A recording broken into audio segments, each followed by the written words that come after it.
और उन्होंने यहां तक कह दिया, जिस जमीन पे तुम लकीर खींच लोगे वो मैं दे दूंगा।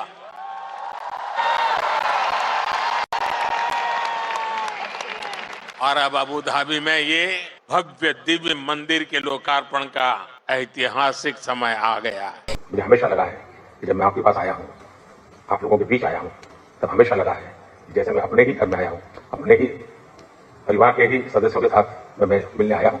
ऐसा मैं हमेशा अनुभव कर रहा हूँ।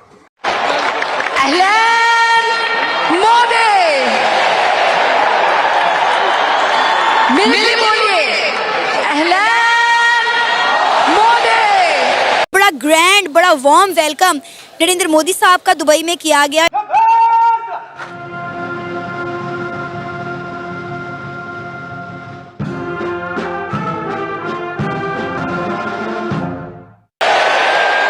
Please welcome our beloved leaders, the Prime Minister of India, our beloved Modi ji।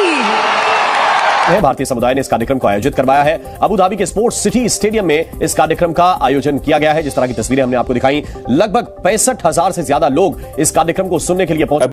और हमारे संबंधों की गहनता ऐसी है, पिछले 7 महीने में हम 5 बार मिले हैं। ये शायद बहुत रेयर होता है। और पूरे मिडिल ईस्ट से, पर्टिकुलरली यूएई पूरे से जो लोग हैं इधर आ रहे हैं। मैंने पूरी दुनिया में there is no one single leader as popular जो किसी दूसरे मुल्क में जाके अपने लोगों से, जिसे कहते हैं ना, खिताब करे, और वो भी स्टेडियम्स के अंदर। There is no. दोस्तों, प्रधानमंत्री मोदी अबू धाबी में ऐलान मोदी कार्यक्रम को संबोधित कर रहे हैं। यहाँ अगर लोगों की बात करें तो प्रधानमंत्री मोदी से मिलने के लिए इस स्टेडियम में 65,000 से भी ज्यादा लोग आए हैं। प्रधानमंत्री मोदी दुनिया के इकलौते एकमात्र ऐसे लीडर हैं जो कि विदेशी धरती पर इतने बड़े डायस्पोरा को, इतने बड़े समूह को संबोधित करते हैं और लोग उन्हें इतना प्रेम करते हैं कि वो इतनी बड़ी तादाद में उनसे मिलने आते हैं। 65,000 लोग, उनसे मिलने वाले लोग। जब साल 2015 में उनके सामने आप सबकी ओर से यहां अबू धाबी में एक मंदिर का प्रस्ताव रखा तो वो तुरंत एक पल भी गंवाए बिना उन्होंने हाँ कह दिया।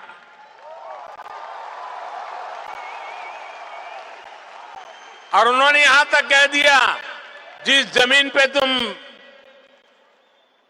लकीर खींच लोगे वो मैं दे दूंगा।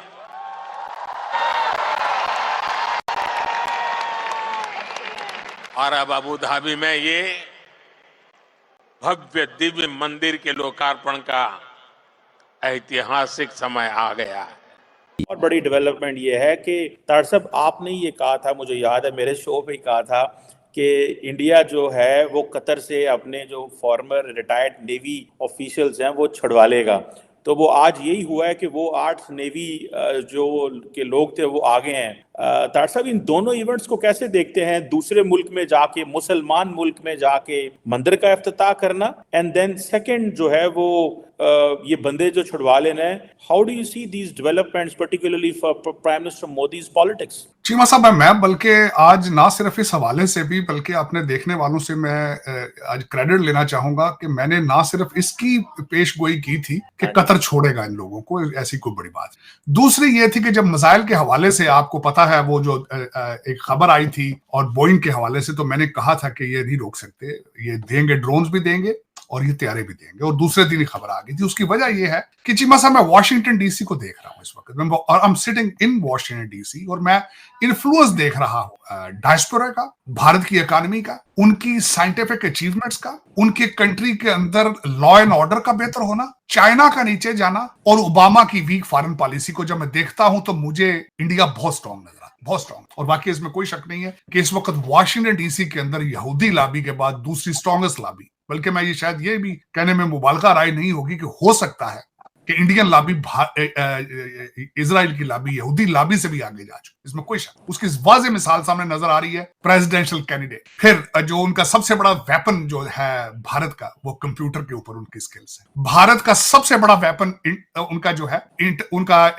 इंस्टीट्यूट ऑफ टेक्नोलॉजी, उनका इंडियन इंस्टीट्यूट ऑफ मैनेजमेंट, ये सबसे बड़ा वेपन है जिसकी वजह से उन्होंने पूरी दुनिया कांकर की है, and I am happy with it. मैंने इस पे कहूंगा कि मैं हमेशा ये आपको बता, क्योंकि मैं देख रहा हूं कि where Americans are going and where the Indians are, दुनिया के अंदर मुल्क जो है ना वो एपेटाइट के साथ तरक्की कर, जब जिन कौमों के अंदर तरक्की की एपेटाइट होती है, वो जो ख्वाहिश रखते हैं वो तरक्कियां करते हैं, जो जिनको ग्रोइंग पेन्स आ जाएं, जो बोर होना शुरू हो जाएं, जो नशों में और वारदातों में लग जाए, उनके हालात कोई नहीं। मैं जिस तरह मैंने आपको अर्ज किया था, आप जरा गूगल करके देखें इस वक्त न्यूयॉर्क के हालात, टाइम स्क्वायर पे क्या हो रहा है। 1,57,000 हिस्पैनिक जो है वो सारा दिन पिस्तौल लेकर दुकानों को लूट रहा है सारा दिन, और पुलिस जो है वो हाथ बांध कर खड़ी है, अगर पकड़ती है तो फौरन शाम को उनको बेल दे दी जाए। लाचार है, मजबूर है, टूरिस्टों ने आना बंद कर दिया इस कंट्री। मैं आज आपको यह भी बताना चाहूंगा कि कभी अमेरिका ट्रैवल एडवाइजरी देता था, फला मुल्क में न जाओ, मैं देख रहा हूं मुसलसल अब दूसरे ममालिक अमेरिका के बारे में ट्रैवल एडवाइजरी, और इन सर्कमस्टांसेस के अंदर अगर आप मुझे ये कहें कि ये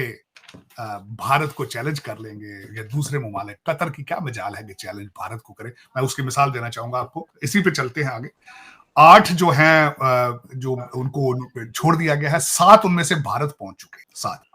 और इस वक्त जो सबसे ज्यादा पॉपुलर जिनको देखा जा रहा है, विनय मोहन क्वोत्रा जो के फॉरेन सेक्रेटरी हैं, वो 2 हवालों से बात इस वक्त कर रहे हैं मीडिया के ऊपर। एक तो वो इन 8 जो सेलर्स हैं इनको छोड़ा गया है, और दूसरा इस वक्त यूएई के जो यूएई और कतर का ट्रिप है मोदी साहब का, उसको एक्सप्लेन करने के लिए he is top trend in the Indian media. अब उसमें जो बात ये मैं बताना चाहूंगा, 7वां ट्रिप है इनका यूएई का मोदी साहब का, और दूसरा बाप मंदिर का। और मैं ये एक और यहां ये बताना चाहूंगा, ये इलेक्शन कैंपेन का भी एक हिस्सा, इसको उस एंगल से भी देखा जा सकता है। जब यहाँ पे अयोध्या का बना है, साथ यहाँ न्यू जर्सी के अंदर ये बाप वालों का मंदिर यहां भी बना था न्यू जर्सी के, 27 एकड़ जमीन के ऊपर जो कि गिफ्ट की गई थी, उसके ऊपर वो मंदिर बना है, 27 एकड़ लैंड के ऊपर अबू धाबी के अंदर जो है, यूएई के अंदर जो बना। अब उसमें जो आने वाले लोग इतने हो गए थे, उनके लिए स्टेडियम का इंतजाम करना पड़ा था इस पूरे कार्यक्रम के लिए। प्रधानमंत्री मोदी इस कार्यक्रम में शामिल हुए और उन्होंने भारतीय समुदाय का भी आभार जताया। उन्होंने कहा कि आज की यादें जीवन भर मेरे साथ रहने वाली है, मैं आपके लिए भारत की मिट्टी की खुशबू लेकर आया हूँ। और इस कार्यक्रम का आयोजन आबू धाबी का जो जायद स्पोर्ट्स सिटी स्टेडियम है उसमें किया गया था। पीएम मोदी ने कहा कि आज मैं अपने परिवारजनों से मिलने के लिए यूएई आया हूँ। पीएम मोदी ने इस कार्यक्रम के लिए यूएई के राष्ट्रपति शेख मोहम्मद बिन जायद अल नहयान को भी धन्यवाद दिया। और पीएम मोदी ने 2015 में अपनी यूएई की जो पहली यात्रा थी उसका भी उन्होंने